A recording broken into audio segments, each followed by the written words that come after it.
What's up, YouTube world? It's your boy J Dub, the number one commenter on YouTube. And I'm back with another review.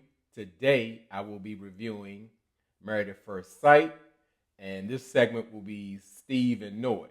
And for those who are new to my channel, as far as Married at First Sight, I, I don't do scene by scene. I do couple by couple. I go over certain details that I noticed in the episode and even maybe notice some things that you may have not noticed because I'm a very detailed person. And again, this channel is all about the comments. If you're not haven't normally been comfortable about putting your comments down, this is the place for you because here we welcome all comments. Anything you have to say, the only thing I ask is that we are respectful to each other. If you want to talk about Noy or Steve's teeth or whatever you want to do, I'm with it. I just want to hear from it because that's what it's all about, these comments.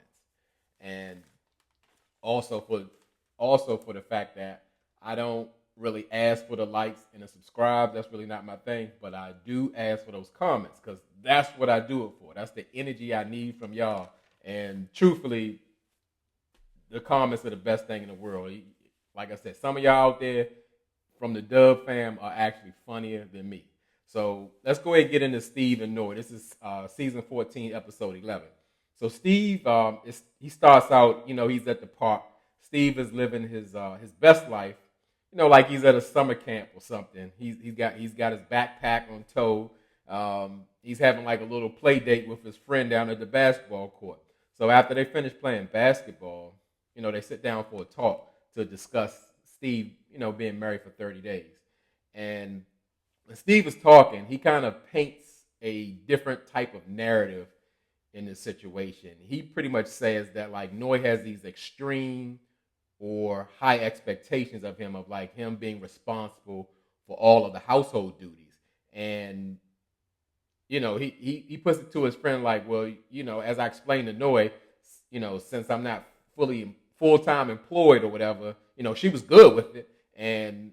But she wants me to do everything. She wants me to walk the dogs. She wants me to clean up, cook, and all of that. And I'm thinking to myself, Steve, if that's your issue in the marriage, it's easily solved. Get a job. Get a job. Because I can't say it enough how pleased I was when Steve finally revealed his plan. His plan, again, is to stay home, cook, and keep the house spotless. Noy wants to know how is he going to contribute financially. He has yet to say that. But again, there's a lot of Steve supporters out there. They kind of fell off after the last episode, which I'm glad. I want them to see the light. The same way I did with Jasmina. I need y'all to see the light, but it ain't that hard to see.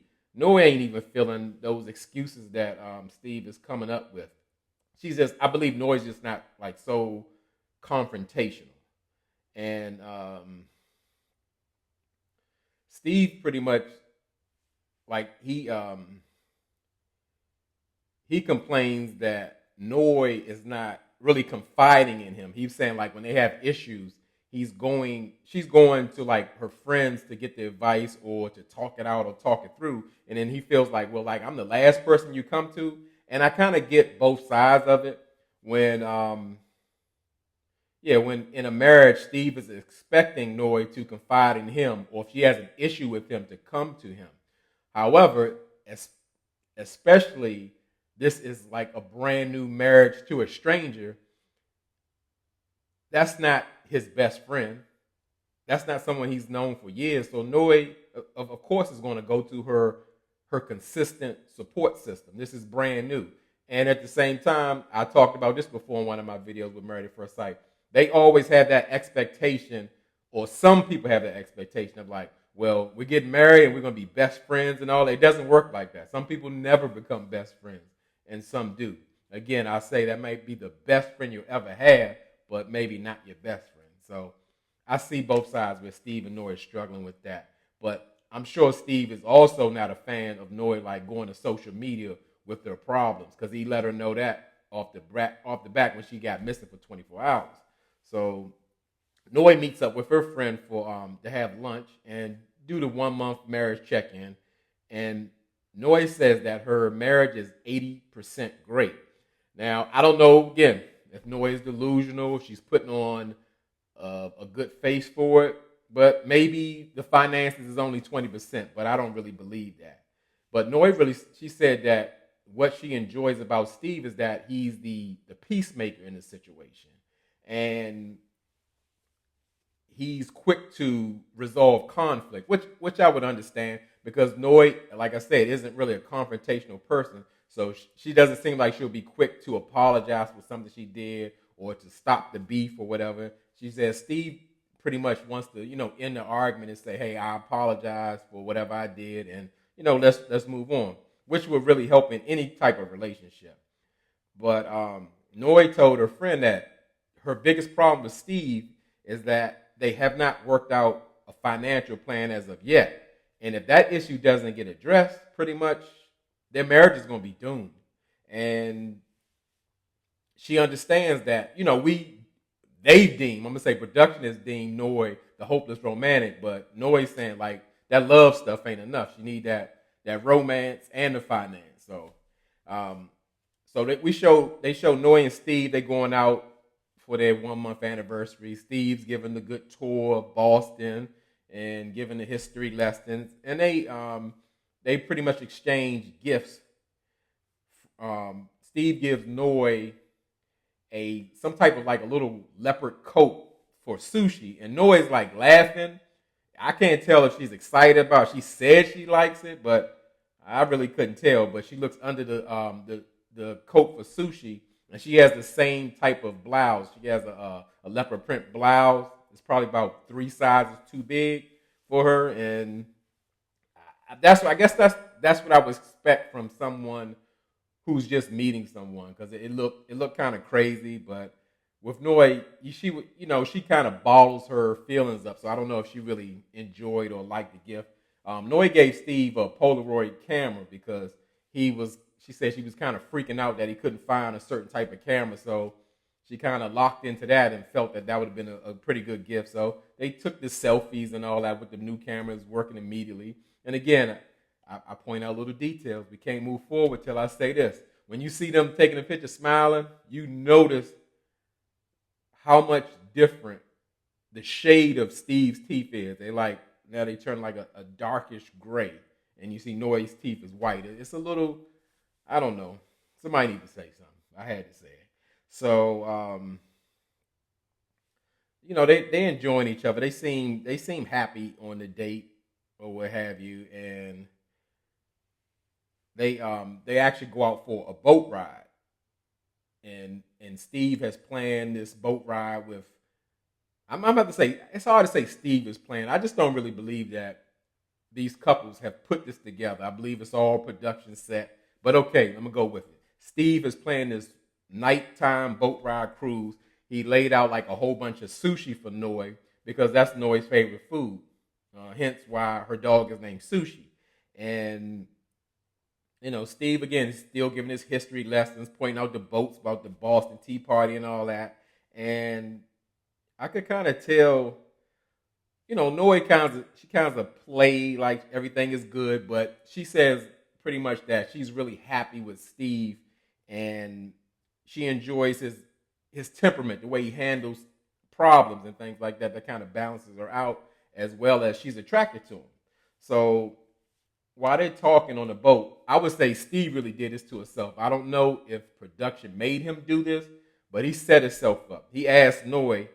He was saying like, well, what could be done to help you say yes, like on the decision day? And Noy, you know what Noy gonna say. She's pretty much saying like, hey, I wanna know that there's a plan in place for us, for a family, and I know this may not be your way, but I would think you would want to do it for us. And I'm gonna change Steve's name. I'm gonna call him Con Man Steve.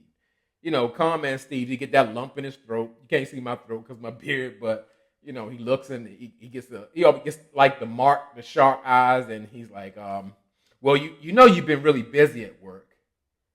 And I've been trying to have those conversations with you, but you just been busy, and immediately you can read Noy's body language. She was like sitting close to him on the boat, and then the next thing you know, she over here with it, like looking at him like he crazy because what he's saying is absolutely ridiculous. He's conning her.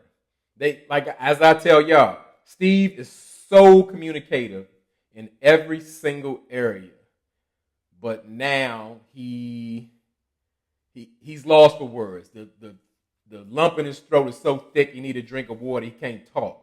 Why? Because he's refusing to tell Noy the financial plans. And that's not too much to ask. Noy didn't say, I need to see your financial statement of what you have in that imaginary savings account that's going to help take care of us or how you're going to contribute. She's saying, I want to know what's the goal. She's pretty much saying, how are you going to contribute financially to this home and our future children and all those things? What does that look like?